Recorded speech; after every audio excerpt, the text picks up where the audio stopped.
오늘은 어떤 이슈 가지고 오셨나요? 네, 옷을 보면 알 수 있는 약간 스포가 되지만 네. 극장가의 화제가 되는 작품입니다. 다름 아닌 서울의 봄 관련 이야기 가지고 왔습니다. 근데 이거는 소개시켜드리겠습니다. 네. 염총장님 딩딩아이 미디어 유공자 축하드립니다. 감사합니다. 하셨습니다. 네. 축하드립니다. 네. 수상을 축하드립니다. 네. 네.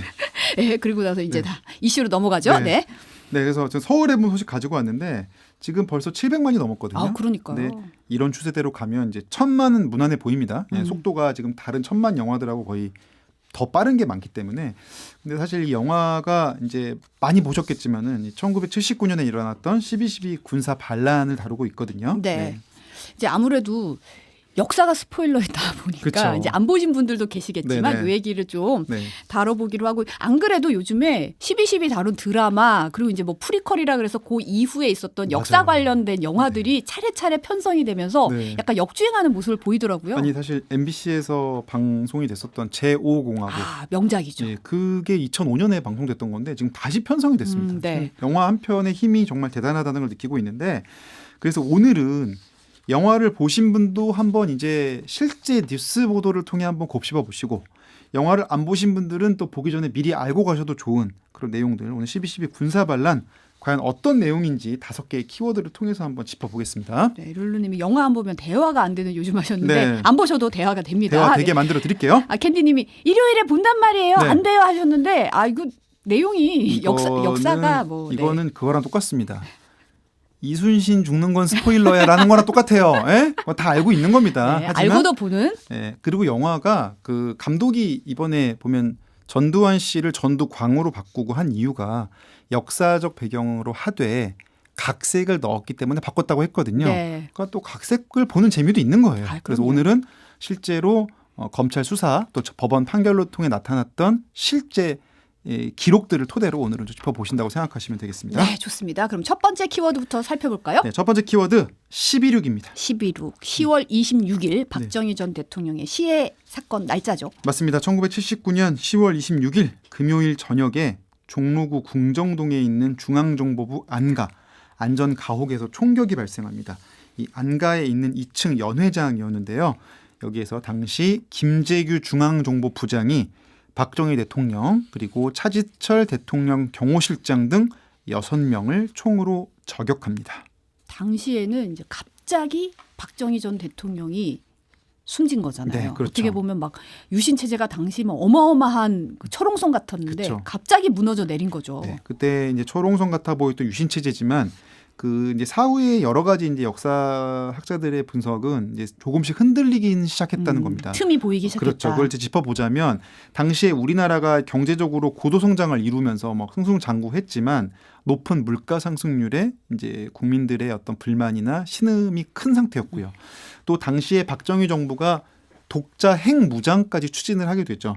그 배경으로는 이제 미국에서 이제 주한미군을 철수할 수도 있다. 이제 미군이 이 베트남전 이후에 이제 어떻게 보면은 동아시아나 이런 개입을 좀 축소하려는 움직임을 보이면서 또 그 어떻게 보면 안보 불안을 느끼던 시기이기도 했고 또 당시에 지미 카터 행정부가 들어섰는데 인권을 중시했단 말이죠. 그렇죠. 근데 사실 박정희 정부가 해왔던 정책들은 인권과는 좀 거리가 있는 정책들이 많았다 보니까 이런 것도 사실 미국의 노선과는 좀 맞지 않는 여러 가지로 좀 꼬일 수 있었던 상황이었던 거죠. 당시 든든한 뒷배라고 생각했던 미국과도 이제 균열이 좀 생겨 있는 상태였네요. 네, 당시에 김영삼 의원, 그 당시에는 의원이었습니다. 김영삼 의원이 1979년 9월에 뉴욕타임즈를 통해 이렇게 얘기합니다.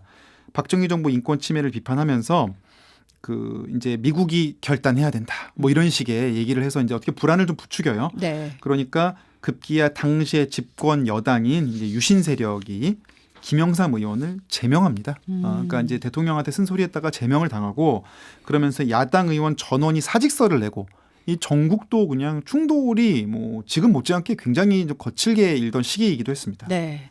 국내적으로도 갈등이 격화하는 상황이었어요. 네, 그러면서 박정희 정권의 장기 집권이 지속이 되면서 피로감 또 이 반감도 누적돼 오던 상태였고요. 아까 말씀드린 대로 경기 침체까지 겹치고 민심이 흉흉했습니다. 게다가 그 이런 김영삼 제명 이후에 여러 가지 이제 그 누적된 불만들이 쌓이면서 급기야 부산과 마산 지역에서는 민주화 운동까지 일어나게 됩니다. 이게 바로 부마 민주 항쟁이 되겠습니다. 그렇죠. 부마항쟁. 네, 그래서 부산대학교에서도 민주화 운동 선언문이 뿌려지고요. 박정희 정권 차원에서는 뭐 학생, 성인, 뭐 국내, 국외 할 것 없이 정권 차원에서는 다소 이게 위기감이 고조가 되고 있던 그런 시기였습니다. 그래서 사실 이제 그러던 와중에 바로 11.6 사건이 일어난 거잖아요. 가뜩이나 이제 장기 집권의 어떤 위기감 이런 게 이제 휘청이던 상황이었는데 측근이 대통령을 저격하면서 대통령이 사망하는 초유의 일이 벌어졌던 거죠. 당시 현장 사진이 이제 뒤늦게 2000년대 들어서 공개가 됐거든요. 12.6 당시 모습 잠시 보고 논의 이어가겠습니다. 네. 사건 발생 9시간여 만인 이튿날 새벽 5시, 군 감식팀의 현장 검증이 시작됐습니다. 방에는 먹다 남은 요리와 양주병, 기타가 어지럽게 널려 있고 그 옆엔 차지철 경호실장의 시신이 누워 있습니다. 차 실장의 손목엔 김재규 정보부장이 쏜 총에 맞은 흔적이 선명합니다. 자기 얼굴에 되니까 이렇게 피하면서 자기 얼굴은 안 맞고 여기 맞았다 이거지. 이렇게 됐으니까. 그리고 이제 화장실로 이제 도망갔을 때 이제 대통령을 쏜 건데. 연회실 옷걸이에는 대통령의 상의가, 현관 입구에는 대통령의 구두가 가지런히 놓여 있습니다. 꾸르륵 소리가 나는데 보니까 대통령이 맞은 거예요. 근데 괜찮으시냐고 그러니까 괜찮다고 그랬어요. 난 괜찮아. 그렇게. 식당과 대기실에 흩어져 있는 수행원과 경호원들의 시신은 치열한 총격전의 증거입니다. 연회장 건물들은 모두 없어졌지만 아직도 김재규 부장의 집무실이 있던 건물은 그대로 남아 있습니다. MBC 이제는 말할 수 있다. 네. 저 사진을 현장 사진 보니까 네. 당시 모습이 그대로 보이네요. 네네. 근데 김재규가 사실 당시 법정 최후 진술에서 야수의 심정으로 유신의 심장을 쐈다 네. 이런 말을 했어요. 네. 정리해보자면 이제 국내외 안팎으로 좀 불안한 상황에서 11.6까지 발생을 한 거죠. 네, 그러니까 정부의 고위 관료들은 위기감에 휩싸였습니다. 당시에는 이제 주한미군이 혹시 철수하면 어쩌지? 막 이런 안보 불안도 있는 상황에서 이제 북한의 침공까지도 이제 우려를 했던 거죠. 이제 왜냐하면 군 통수권자가 갑자기 사라지는 일이 벌어졌으니까요. 위기감이 굉장히 커졌습니다. 국가적으로 좀 혼란한 상황에 휩싸이게 된 거네요. 그래서 국가 원수 자리를 비워두면 안 된다고 해서 당시 최규하 국무총리가 대통령 권한 대행직을 바로 수행하게 되는데요. 지금 가뜩이나 이제 민주화 운동 등을 무력 진압하고 막 그러던 상황이었는데 대통령이 총격에 의해 사망했다. 이 집권 세력 입장에서는 일단 외부의 침략도 문제지만 이 내부의 봉기도 우려되는 상황이잖아요. 네. 그래서 계엄령을 선포해버립니다. 국가 비상사태로 규정을 한 거죠. 네. 그런데 여기에 전국 계엄령을 선포한 게 아니고요. 제주도를 제외한 전국의 계엄을 선포하게 됩니다. 그러면은 어쨌든 부분적으로 계엄령을 선포하게 된 거네요. 바로 그게 문제가 되는데요. 전국 계엄령이 선포가 되면 대통령이 군 통수권자가 됩니다.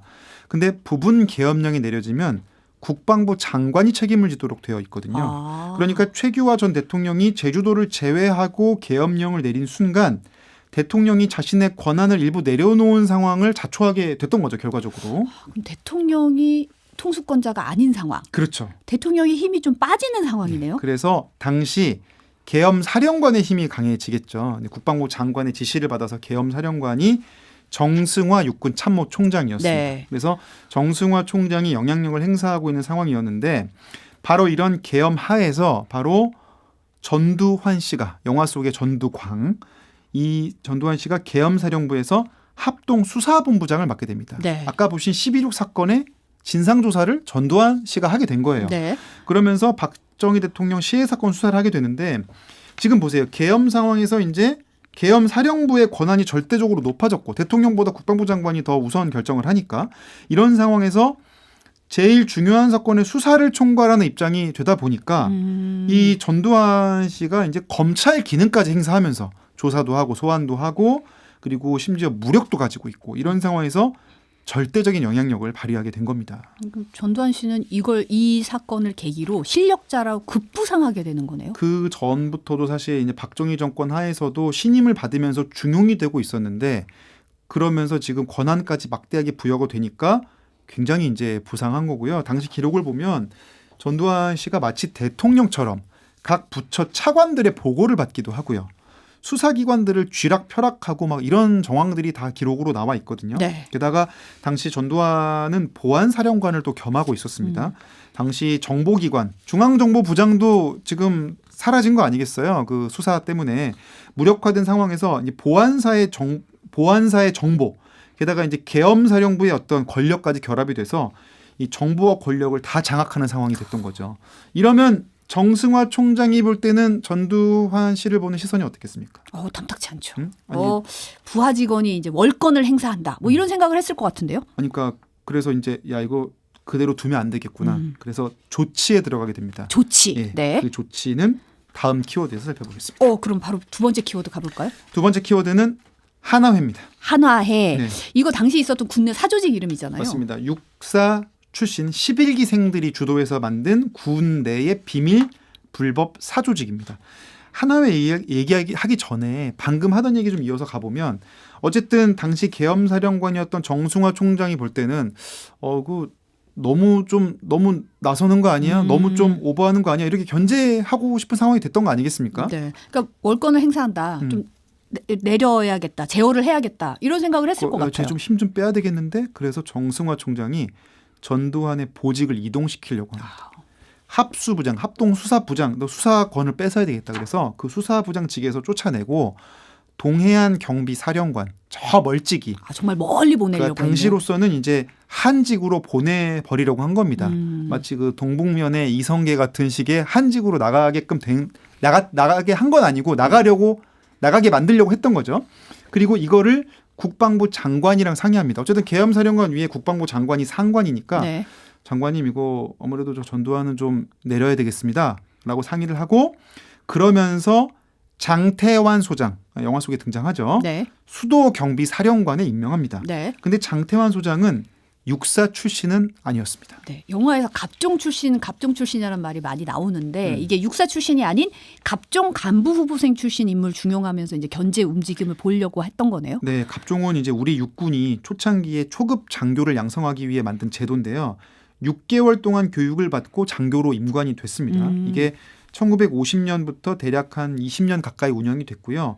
6.25 전쟁과 베트남 전쟁 여기에서 이제 초급 장교 역할을 수행했던 대다수가 이제 갑종 출신이 되겠는데, 근데 어쨌든 전두환은 이제 육사 출신이란 말이죠. 네. 그럼 이제 육사 출신들이 기세 등등한 거를 좀 견제해야 될 거 아니에요. 전두환도 내리면서 그러면서 이 갑종 출신인 이른바 이 정승화 전 총장이 이 수도경비사령관에 장태환 소장을 임명한 거고요.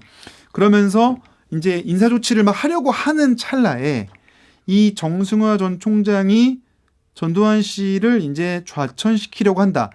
보직을 박탈하려고 하는 정보가 바로 전두환 측에게 전달이 됩니다. 이게 바로 전달된 이유가 바로 군내에 있었던 한화회라는 사조직 때문이었는데요. 이 정보가 넘어갔네요. 그렇죠. 한화회 사조직이 이제 육사 출신들이 주도했다고 했잖아요. 네. 곳곳에 요직에 있었고 이 한화회는 이제 박정희 정권에서 박정희 대통령이 또 중용을 했습니다. 그렇다 보니까 주요 요직에 있다 보니까 또 전두환이 있던 보안사령부가 이제 정보가 모이는 곳이잖아요. 네. 그러니까 각종 정보원들도 있겠다. 주변에 사조직의 조직원들도 뿌려져 있겠다. 그러니까 큰일 났습니다. 정승화 총장이 보직 해임한답니다. 이런 소문이 바로 전해졌던 거죠.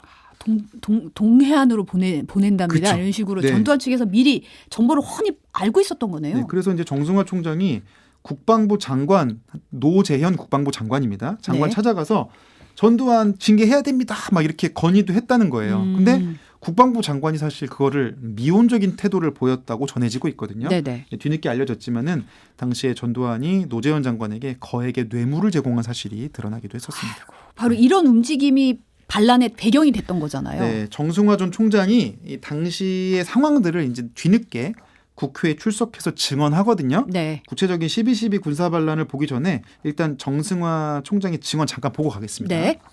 국정조사 국방위원회에 출석한 정승화 전 참모총장은 12.6 직후부터 전두환 보안사령관이 정치적 야심을 드러냈다고 증언했습니다. 부정 축제자들을 전부 잡아놓고 조사를 하고 환수를 하면은 총장님이 영웅이 됩니다. 국민들한테 하면서 자꾸 부추겼습니다. 12월에 들어섰을 겁니다. 바로. 그때도 전두환 보안사령관은 합수부장은 나한테 와서 이 대의원들이 표가 잘 나오도록 자기가 공작을 하겠다.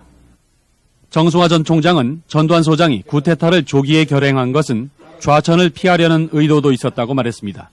뭐 동해 경비사령관으로 쫓겨간다 하는 말이 있었다는 걸 나중에 알았습니다. 그 반란을 일으킨 요인 중에 하나라고 이렇게 생각이 듭니다.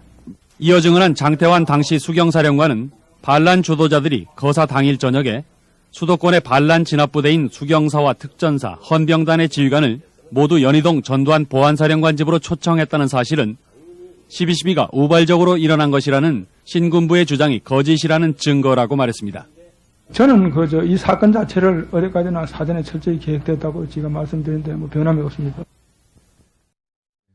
이제 결국 이런 이유들이 이제 쌓이면서 하나의 출신 군인들 주도로 반란이 계획된 거죠. 네, 그래서 정승화 총장이 인사 조치해서 우리 힘을 빼기 전에 먼저 제거하자. 먼저 치자. 예. 그래서 반란 세력이 본격적으로 작전을 실시하는데요. 이거는 다음 키워드에서 살펴보겠습니다. 네, 세 번째 키워드는요. 바로 세 번째 키워드는 생일집 잔치입니다. 생일집 잔치. 이거 무슨 뜻이에요? 이게 바로 작전명입니다. 아, 작전명. 예. 아. 신군부가 세운 반란 작전의 이름이 생일집 잔치가 되겠는데요. 전두환 측은 정승화 총장이 이제 인사 조치를 하려고 하니까 제거를 해야겠는데 그럼 과연 뭘 명분으로 제거할 거냐? 명분이 필요하죠. 예. 네. 당시에 정승화 전 총장이 12.6 당시에 박정희 전 대통령 시해 현장에 있었거든요. 그 현장에.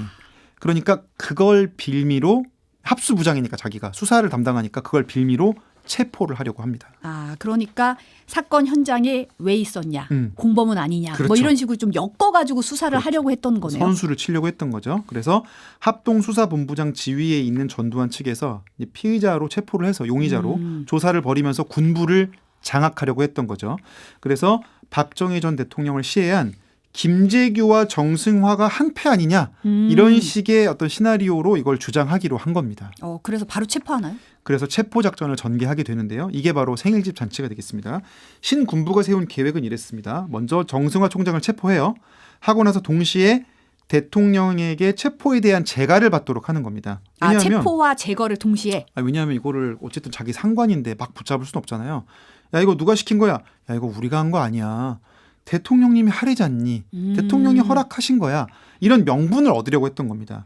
근데 이 시점에서는 이제 최규하 총리가 대선을 통해서 대통령으로 당선된 시점이었거든요. 그래서 이제 거기서 재가를 받으려고 했던 겁니다. 그러니까 상식적으로 따지면 재가를 받고 나서 체포를 해야 되는데 그렇죠. 재가랑 체포를 동시에 해서 어쨌든 체포를 하려고 했던 거네요. 그때는 막 스마트폰이 있던 시절도 아니고 야, 너 재가 받아와라. 나 그 사이 체포할게. 뭐 이랬겠죠. 아, 그렇죠. 근데 최규하 대통령이 재가를 거부합니다. 그러니까 아까 전에 제가 전국 계엄이 아니고 부분 계엄이라고 했잖아요. 그렇죠. 그러니까 최규하 대통령이 제가 볼 때는 뭔가 싸한 느낌을 받았던 것 같아요. 그때 뭐라고 했냐면 여보쇼 지금 부분 계엄 상황 아니요. 지금은 국방부 장관이 다 의사결정하는데 나한테 허락받지 말고 국방부 장관 허락을 받아라 이러면서 반사해버리는 거죠. 네, 넘겨버린 거죠. 그러니까 어떻게 보면 최규하 대통령은 당시에 재가를 안 하고 버티는 식으로 저항을 하신 거네요. 그렇죠. 근데 대통령 재가가 나기 전에 생일집 잔치는 진행이 됐고요. 한남동의 육군 참모총장 공관에 전두환 측이 보낸 체포조가 들이닥칩니다. 네. 일단 정승화 총장은 그때 이제 뭐 병문안 가려고 했대요. 병문안 가려고 나오던 길이었는데 뭐 죄송합니다. 같이 조사를 좀 받으러 가셔야겠습니다. 뭐 이랬을 거 아니에요? 그렇죠. 그러니까 뭐라고 했을까요? 듣고 일단 한 말이 응? 아니 날 체포한다고? 야, 너 누구 허락받고 온 거야 이거? 이거 누가 시킨 거야? 그러니까 뭐라고 했습니까 아까? 대통령이 시켰는데요라고 했단 말이죠. 근데 야 대통령이 진짜 허락한 거 맞아? 이렇게 이제 나왔던 거죠. 그런 상황이 됐던 거죠. 근데 대통령이 재가를 안 하고 반사했잖아요. 그렇죠. 그러니까 사실은 거기서 이제 어떻게 보면 이제 찔리는 상황이 된 거죠. 아직 제가 안 했는데 그렇게 나오니까. 근데 정승화 총장 측의 부관이 전화로 확인을 하려고 합니다. 그래서 그래 내가 전화로 한번 물어볼게. 진짜 제가 하셨는지. 네네. 근데 제가 안 했잖아요. 그렇죠. 그러니까 바로 반란 세력이 총을 발사합니다. 아, 전화 못하게 하려고. 그렇죠. 그래서 군사 반란이 사실상 되는 상황이 되고요. 그리고는 소총으로 위협을 하면서 정 총장을 연행해서 결국 조사실로 데리고 가게 되거든요. 정승화 당시 계엄 사령관의 체포 과정 리포트 잠시 보고 가겠습니다. 네. 저녁 7시 5분 어둠이 내린 총장 공관 입구에 검은색 승용차 한 대와 찝차 한 대가 도착합니다. 전직 헌병대장을 앞세워 아무 의심도 받지 않고 경비 초소를 통과합니다. 총장 납치조 허삼수 우경윤 대령, 총장 공관 응접실에서 정승화 총장이 나오길 기다립니다. 부관동태 감시조, 한길성 김대균 소령, 그리고 박원철 상사, 이들은 만약의 사태를 위해 부관실에서 대기하고 있습니다. 현관 대기조 신동기, 김덕수 준이 총장실 밖과 정원을 감시하며 총장이 연행돼 나오길 기다립니다. 정문 밖에는 헌병대 1계중대 병력이 마이크로버스에 탄 채 숨어 있습니다. 그러나 권정달 보안사 정보처장이 급한 보고서를 전달하겠다고 통보했기 때문에 총장 측에서는 아무 의심도 하지 않습니다. 잠시 후 응접실로 나온 정승화 씨는 허삼수 대령의 연행 통보를 듣고 놀랍니다. 참모총장의 연행에 대한 대통령 재가 여부를 확인하기 위해 참모총장 부관 이재천 소령이 전화기를 듭니다. 외부 연락을 두려워한 한길성 소령의 예기치 못한 권청사격에 이 소령은 전화기를 든 채 쓰러집니다. 쿠데타의 시발을 알리는 최초의 총성입니다. 참모총장 경호장교 김인선 대위가 반란군을 쏘기 위해 권총을 뽑는 순간 부관실 안에 있던 반란군 3명, 즉 한길성, 김대균, 박원철의 권총이 동시에 불을 뿜고 김대위는 10여 발의 총탄 세례를 받고 쓰러집니다. 제 총수 같은 맞은 게 한 5발 되고, 제 그 양복에는 10여 발 정도의 그 총알 구멍이 있고, 그러니까 좀 무수히 많이 맞은 거죠. 안에서 총격전이 벌어지는 동안 공관 밖에서는 숨어있던 헌병대 1계중대 병력이 최성립 중령의 지휘로 외곽 초소와 공관 정원을 장악합니다. 이 사이 허삼수 대령 일행은 정승화 총장의 양팔을 잡고 박원철 상사는 M16 소총으로 정 총장을 위협해 승용차에 태우고 서빙고 분실로 떠납니다. 밤 7시 27분 상황은 종료됩니다. 총장 납치를 위해 치밀한 사전 준비와 철저한 실행 계획을 거친 하극상의 순간입니다. 지금 시간 밤 8시, 정확하게 16년 전 바로 이 시간에 정승화 총장이 이곳 보안사 서빙고 분실로 납치되어 옵니다. 이 보안사 서빙고 분실은 이후 반란 세력의 핵심 장소가 됩니다.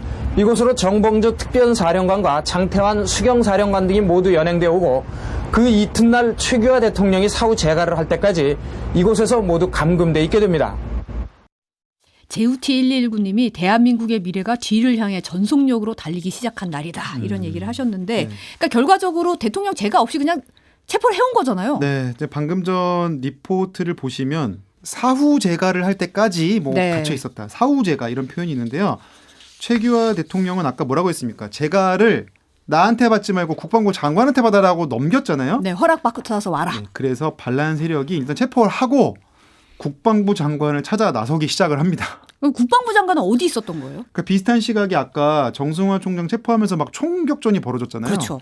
그러니까 총소리가 울려 퍼졌어요. 그거를 국방부 장관이 들었습니다. 듣고는 피신을 합니다. 그러니까 가족들을 데리고 도망을 친 건데요. 그래서 뒤늦게 국방부 장관이 국방부로 여기저기 뭐 미군 사령부 거쳐서 뭐 어디 대학도 갔다가 왔을 때 뒤늦게 이 반란군에게 붙잡히게 되죠.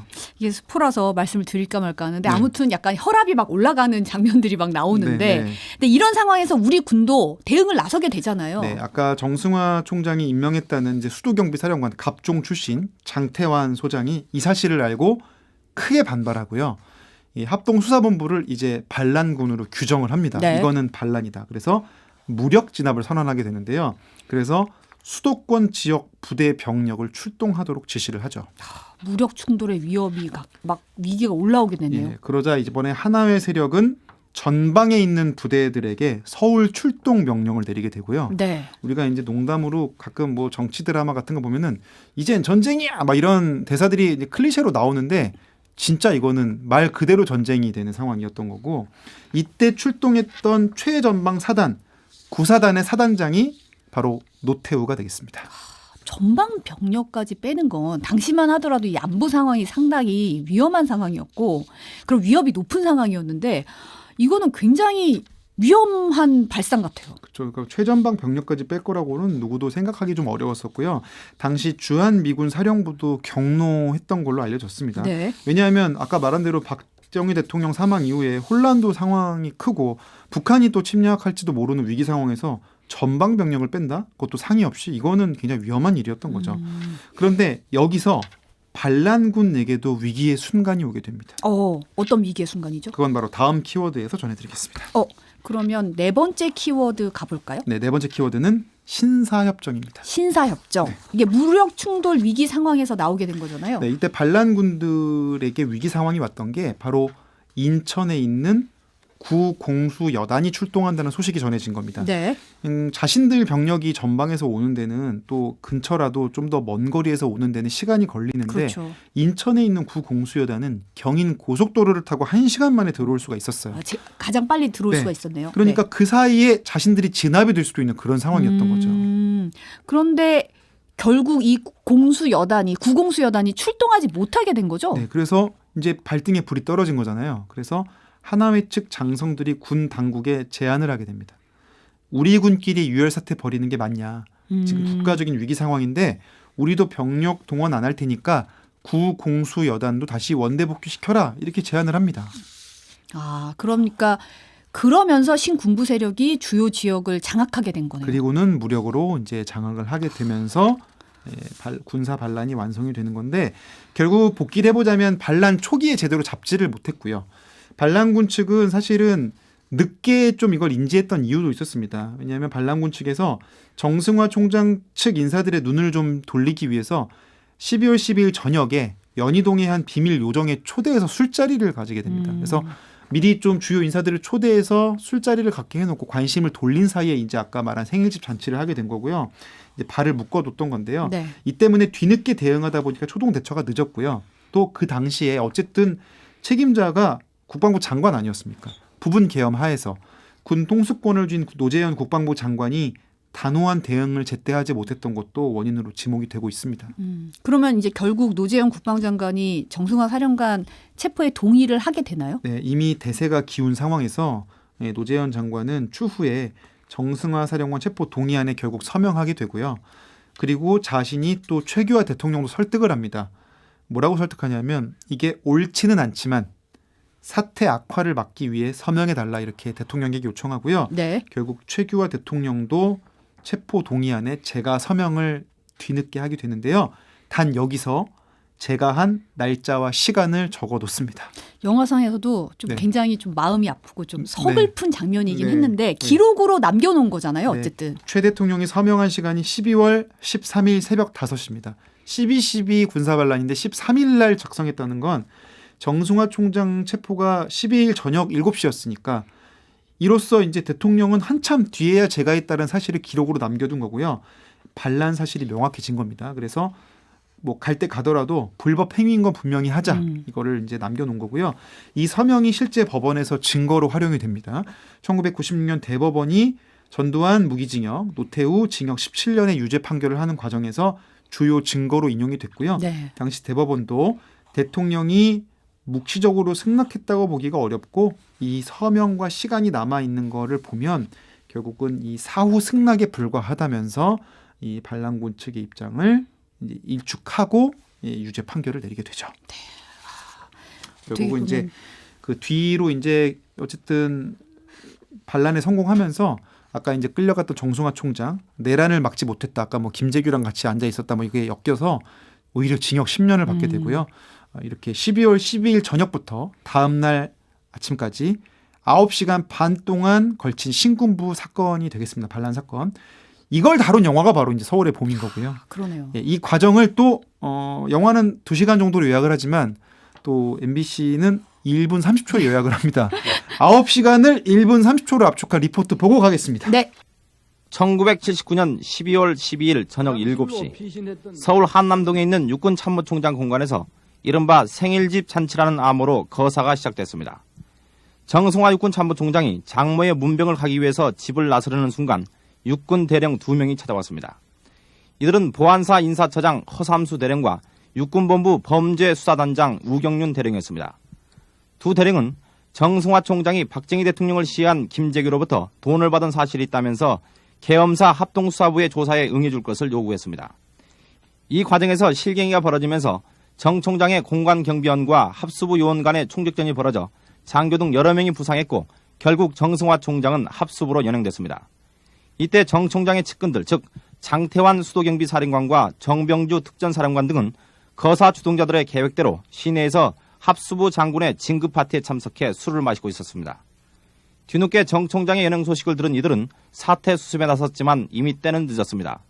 한강다리 11개가 차단되고 12.12 쿠데타에 가담한 군부대가 이미 서울 시내로 들어와서 주요 거점을 장악해버렸습니다. 그래서 서울 시내에서 간헐적으로 총격전이 벌어졌지만 대세는 기울었습니다.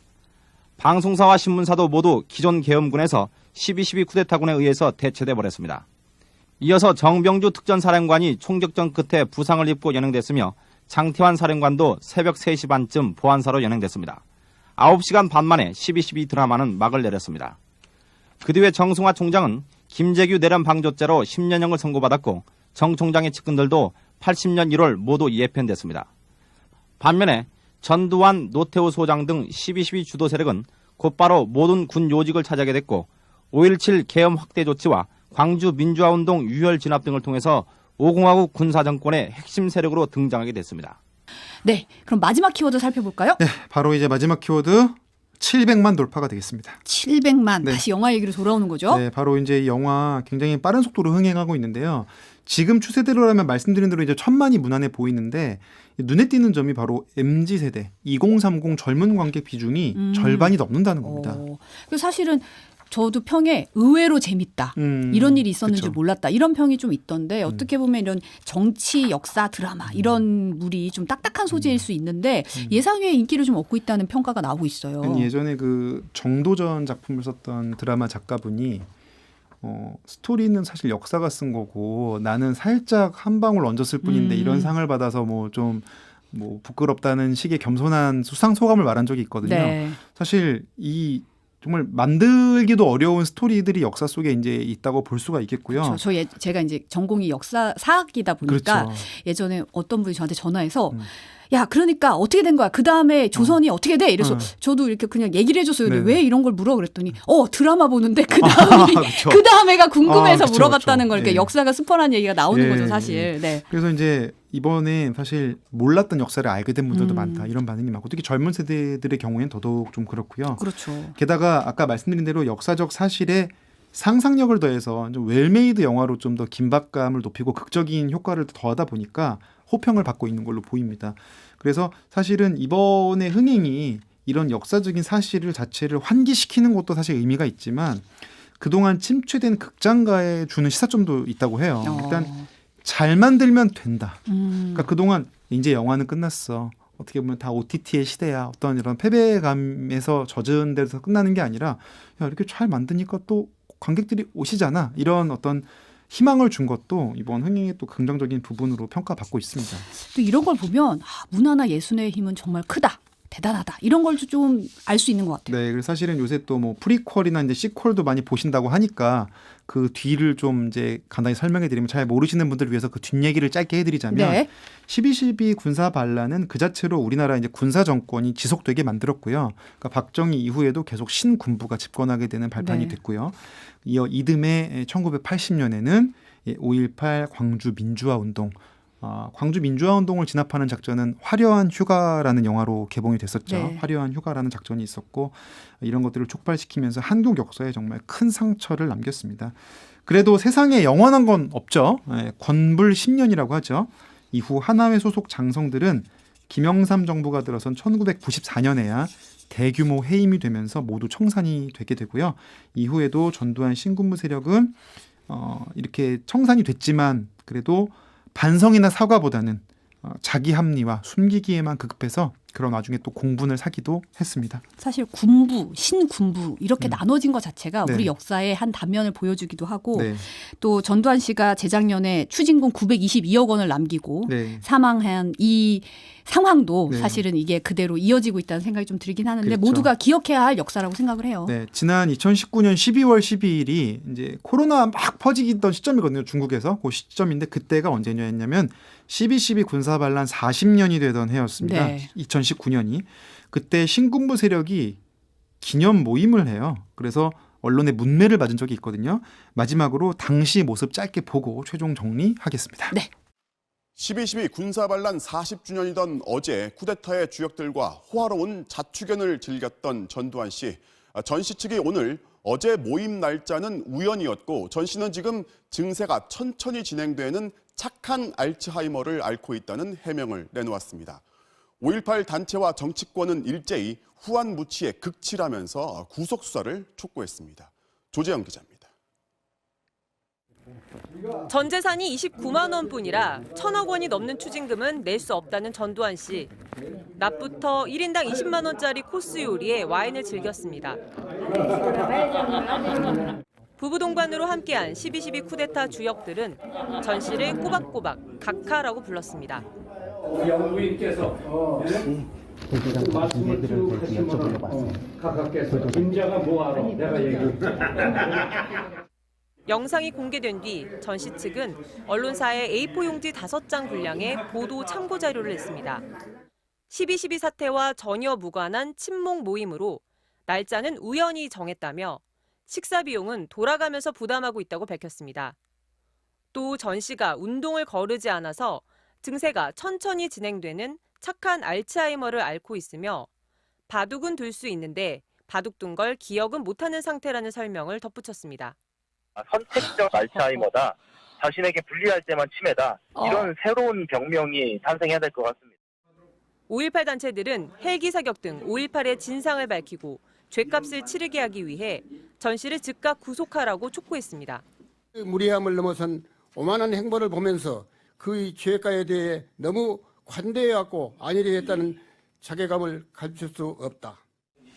정치 날짜를 우연히 정했다는 저 네. 말이 참 좀 답답하네요. 네. 4년 전 얘기입니다. 저게. 네. 키워드 마지막으로 정리 한번 네, 해볼까요? 오늘 했던 내용 5개 이제 쭉 한번 상기해 보시죠. 먼저 12.12 군사 반란의 발판이 된 사건이 12.6 박정희 대통령 시해 사건이다. 당시에 내외 안팎의 위기를 겪던 박정희 정권 일시에 리더십이 사라지면서 권력 공백 상태가 생겼고요. 그 과정에서 이제 계엄이 내려지면서 수사 상황이 갖고 수사권을 가진 전두환의 권력이 높아지던 시기다. 근데 그 당시에 전두환을 견제하려던 정승화 총장 측이 인사조치하려 하자 두 번째 키워드인 이 하나회를 중심으로 한 군내 사조직에서 집단적인 대응을 했고 그게 급기야 제거 작전으로까지 번지게 됐다. 그 제거 작전의 이름이 바로 세 번째 키워드 생일집 잔치였고 그 잔치가 실패할 뻔했으나 신사협정이라는 제안이 또 받아들여지면서 결국은 성공한 군사 반란이 돼버렸고 그 이후에 우리 사회는 이제 신군부 집권 하에 들어갔다. 그래서 12.12가 남긴 것은 군부 정권이 길어졌고 또 그 이후에 5.18 광주 민주화 운동까지 우리 사회에 좀 아픈 상처를 남겼다. 그래서 이 모든 사건이 그 12월 12일 9시간 반 동안 이루어진 거다. 그거를 다룬 영화인 서울의 봄이 지금 극장가의 침체를 딛고 700만 돌파의 어떤 위험을 보이고 있다. 그래서 우리 영화의 가능성을 보여주기도 한 반면에 또 특히 젊은 세대들에게는 몰랐던 역사를 환기시키는 또 좋은 계기가 되고 있다로 정리해 볼 수가 있겠습니다. 네, 오늘 말씀 여기까지 듣겠습니다. 키워드 바사사 MBC 염규현 기자였습니다. 감사합니다. 감사합니다.